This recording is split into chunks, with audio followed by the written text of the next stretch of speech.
Boys, prepared to be amazed by the ridiculous damage that a soulbond bowyer can put out. What is up, guys? This is Cobb, and in this episode of Busted or Bad, we're going to be reviewing one of the classic rare champions that you hear about all the time in this game that they're always worth building out, right? At least that's what all the content creators like me are always piping off about, you know? Is she actually worth a damn? Is she worth building it out, man? I'm going to be trying out soulbond in a couple of different builds, including, well, not this boring stun set right here. We don't talk about stun set. Okay, we're going to be trying out the stun set, fine. We're also going to be trying it out in 9-piece Slayer, because, you know, a 380% crit damage soulbond bowyer with a 75% ignored defense A2. I mean, something cool has got to happen. You know, she's also got, of course, the attack all enemies A1. Soulbond comes with the added bonus of having an extra 25% chance of inflicting crits on all of her skills, which is also pretty saucy too. Just build it out with 75% crit rate, and that is more than enough. And, yeah.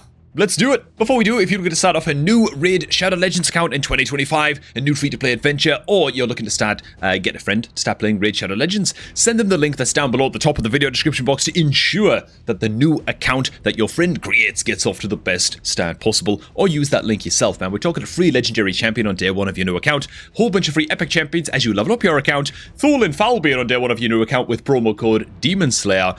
And then, of course, what's the Lemonisi, login reward legendary champion that you'll get after 7 days of playing the video game, man. Best possible time to create a new raid account. Okay, you know what, dude? I've already got a mastery set up. It's just like full Nuka masteries with like Helm Smasher and all that, so I'm just gonna go in with the 9-piece Slayer build right away.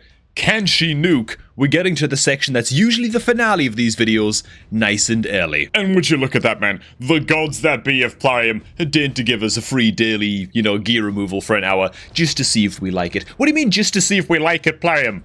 Of course we like it. Everybody wants permanent gear removal. We're all starving for this. Okay, never mind, man. It's all good. Whatever. Better than nothing, isn't it? Anyways, man. Yeah. There's the crit damage, dude.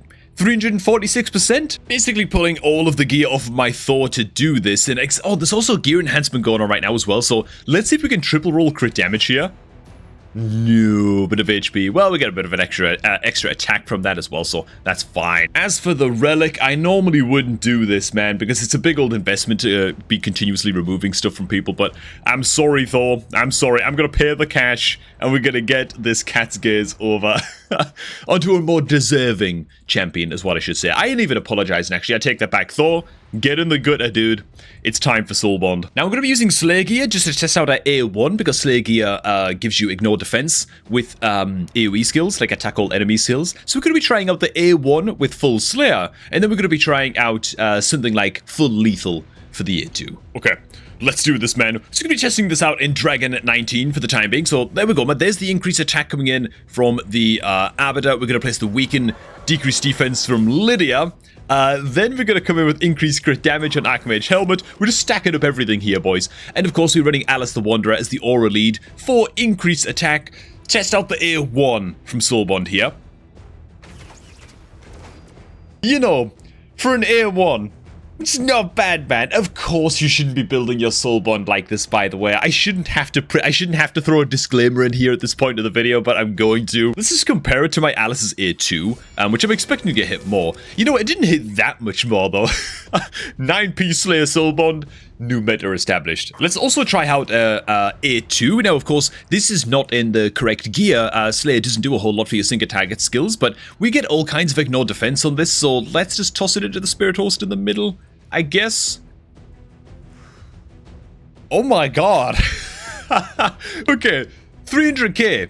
It's pretty damn good. That's pretty okay, man, for a set that doesn't really support big single target hits, man. Okay, so switching on over to the Savage gear. We're actually a little bit over crit cap now for soulbond, frankly, which isn't the best thing in the world, but it's okay. Dude, I tell you what, man, do we just... we go. This has to be done. We have to live arena this with the soulbond, dude. We just have to. Man, I see your Makage, I see your Armands, I see that Foley. I raise you a soulbond bowyer, dude. Get on my level. Okay, let's go ahead and just ban out the Arbiter. See if we can get to go first here. It's kind of crucial. Don't ban the Estrid. Don't do it, man. Whatever you do. Ooh, he bans the Thor. The Odin, rather. Sorry.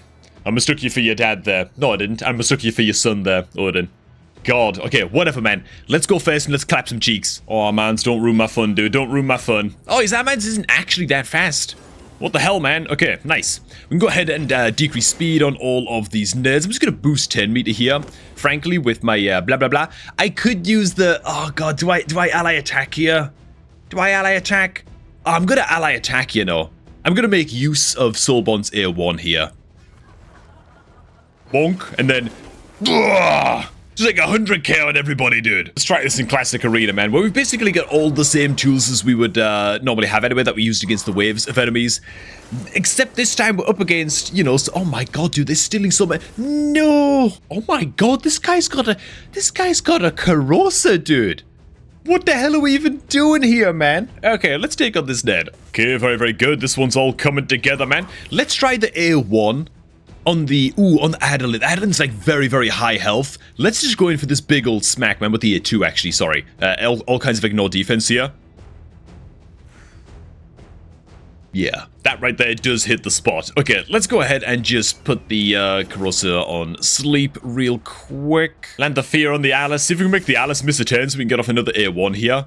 Oh, actually, maybe we can just, like, sleep the Alice this way. Okay, very, very nice. Very, very nice. Then we can stun...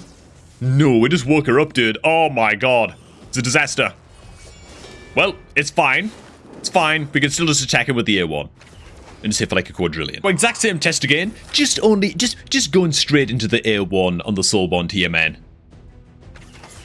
Ooh. Meaty.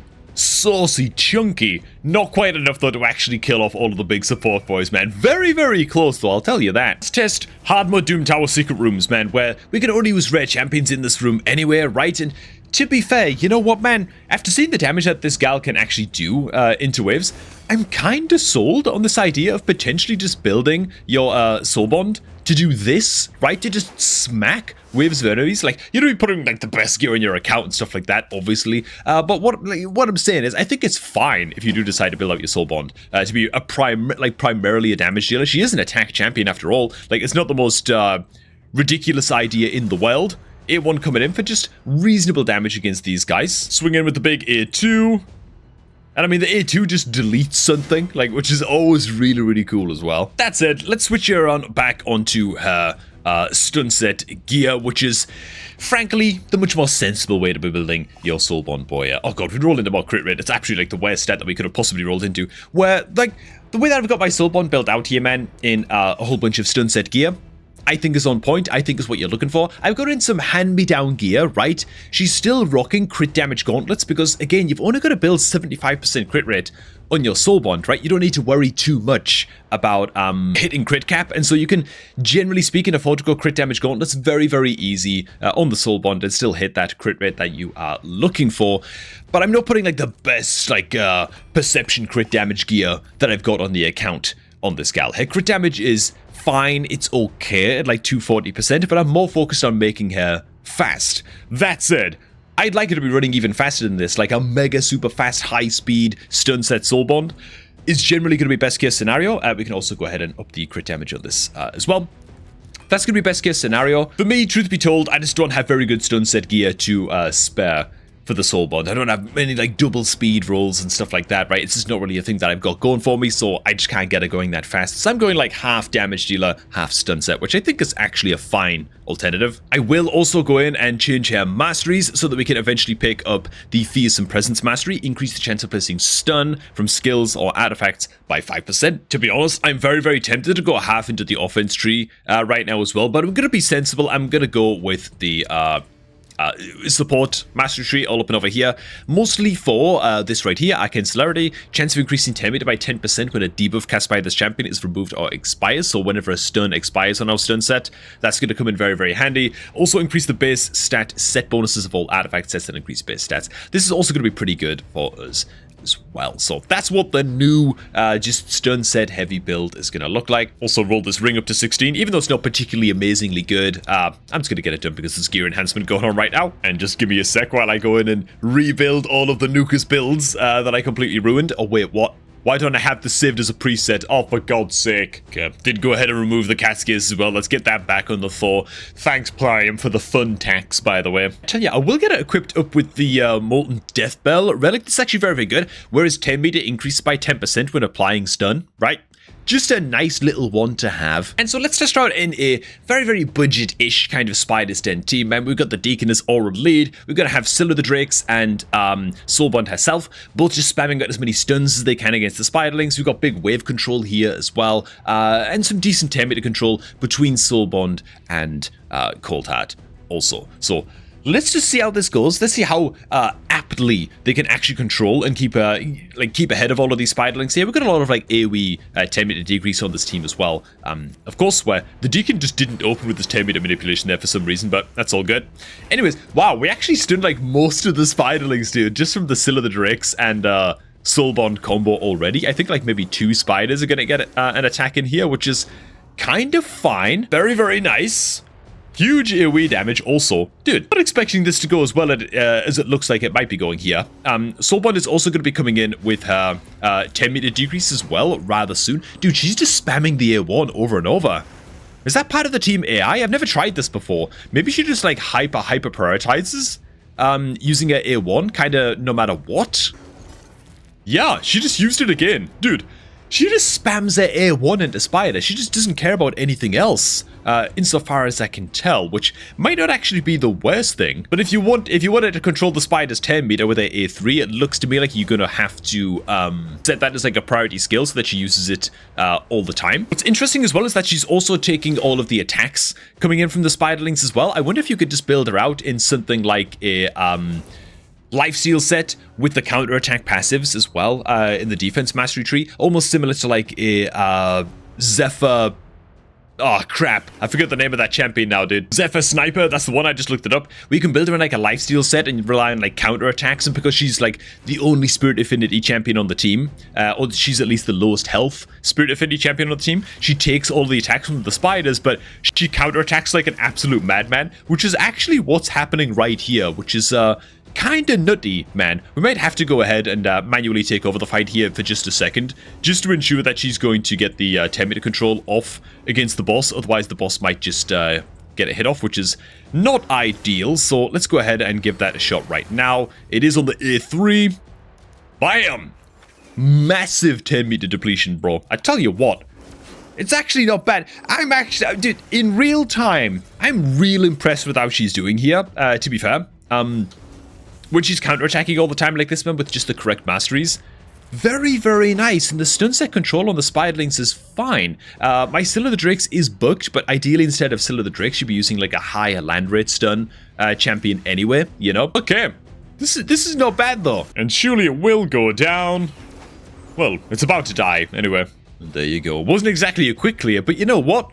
Wasn't too bad either. So just to be clear, what's making a counterattack is the Retribution Mastery right here. 50% chance to counterattack when this champion loses 25% of their max HP or more from a single enemy skill. So if you tune like the health and the defense stats of a champion just right, you can be spamming the hell out of this counterattack. And then you've also got the Harvest Despair passive right here. 60% chance of placing Leech debuff for 1 turn when placing a stun. And so you've got suddenly your Soulbond built in a stun set, placing stuns, placing leech debuffs, and so they're getting some healing. So the lifesteal set isn't even necessarily like you don't have to go like the lifesteal set route. With Harvest Despair, you can actually rely on the stun set to get the leeches off, and then you're counterattacking in whenever you lose health to one of the Spiderlings, and then you're healing like a mad woman, you know? I accidentally just showed one of like the spider tank strategies that you could use. In Spider Stage 20. I actually wasn't even trying to do that, but well, there you go. Next to man, Fire Knight on a shoestring budget, man. Can you get use out of Soulbond here as well? She just brings some 10 meter decrease in the stun set. She's also going to give you extra control against the waves as well. And so this is the super budget team that we're running. Armager, Morag, Katoon, all very, very free and accessible. Vizix is the 9-month login reward. Let's see if we can get away with an even more budget provoker than the Vizix. Okay, so Duck the Pierced acting as provoker. Weak affinity here, man. Let's see what we can do. He actually only lands the provoke on a couple targets, man. So we are going to be relying quite heavily on Soulbond Boyer's stuns to help us get through this. She just landed the stun on actually a whole bunch of nerds, dude. She stunned like the entire wave. Okay, dude. That works pretty good, man. That works pretty good as well. soulbond shot comes in. That's the 10-meter decrease shot from her as well. I'm really genuinely quite impressed, by the way, by her performance so far in this video. Both in the stun set and in terms of damage. I was kind of ready to sort of talk soulbond bowyer down a little bit and say, you know what, she's a little bit of an older rare champion at this stage. Does she really hold up? So far, yeah. Yeah, she really does. That was 50k damage, by the way, from her A2 just there, in the stun set and perception set. And so, that's not bad. That's not bad at all, you know? Very, very nice, dude. Okay. Landing the stun on just the random off-target as well, when you've got like a less than reliable provoker on your team like this, you might not necessarily have something like 100% land rate provoke like you might on a Vizix. It's very, very helpful, is what it is. And now here we go, onto the boss. Now, of course, she doesn't bring any multi-hitter skills. That's a big drawback. Soulbond's going to help you out quite a bit against the waves, and then a little bit against the boss with that 10-meter control A3. But she's still going to rely a lot on champions like Morag, like bigger ally attackers on the team and stuff like that, to take care of the boss's 10-meter. And now she's going to get to come in at just the right time with the A3, fully delete the boss's 10-meter, which is lovely. Let's see if we've got enough speed on the team and 10-meter control here to take care of it. Oh, we land the decreased speed on the Hiker tune. Okay, lovely. This is a done deal. Honestly, man, the more I see her damage, she just hit the boss for like 60k damage with her A2. It's got me wondering, man, is it not worth building a soulbond bowyer in like a real hybrid build where it's like maybe you got like a couple of Slayer accessories and then you got like the 4-piece stun set, but then you supplement that with like a 2-piece cruel or something like that, you know what I mean? And just got like really full hybrid and an accuracy banner if she needs it, of course, but crit damage amulet, that kind of thing, you know? Actually really leaning into like the full hybrid, like half damage, half stun set, might actually be really something to that. Well, slow kill, but you know what? Soulbond's gonna get to do the honors right at the end. It doesn't matter, man. The boss basically didn't stand a chance. The waves were the biggest challenge, and frankly, Soulbond did pretty damn great against the waves as well. Doing roughly, what, like 30% of the team's net total kind of damage? Not bad, given that she's 4-piece stun, 2-piece perception, you know what I'm saying? And so there you have it, man. I think for my soulbond bowyer, this is going to be a set and forget kind of champion, meaning I'm going to go ahead and build her out now, man, fully. I'm just going to roll up her gear pieces, even just this little helmet right here. I'm not that bothered about super optimizing her build beyond this point, because frankly, she's doing fine where she is. I'll probably never upgrade this champion's build ever again, and that's totally fine, because she's giving so much value already as a rare champion. Secret rooms, Curse City rooms, all of that good stuff, man. And of course, while I'm not going to use her in any of my like active dungeon teams and stuff like that, because I've just got better options, gone are my misconceptions that this champion is just, it's like a little like vanity project that you can build out and just, you know, have some fun with and blah, blah. No, she's actually like a serious champion, man, to be taken seriously. The 4-star soul helps with the extra crit damage and stuff like that as well. Of course it does, but still, I'm impressed. Soulbond bowyer, busted or bad, certified busted, man.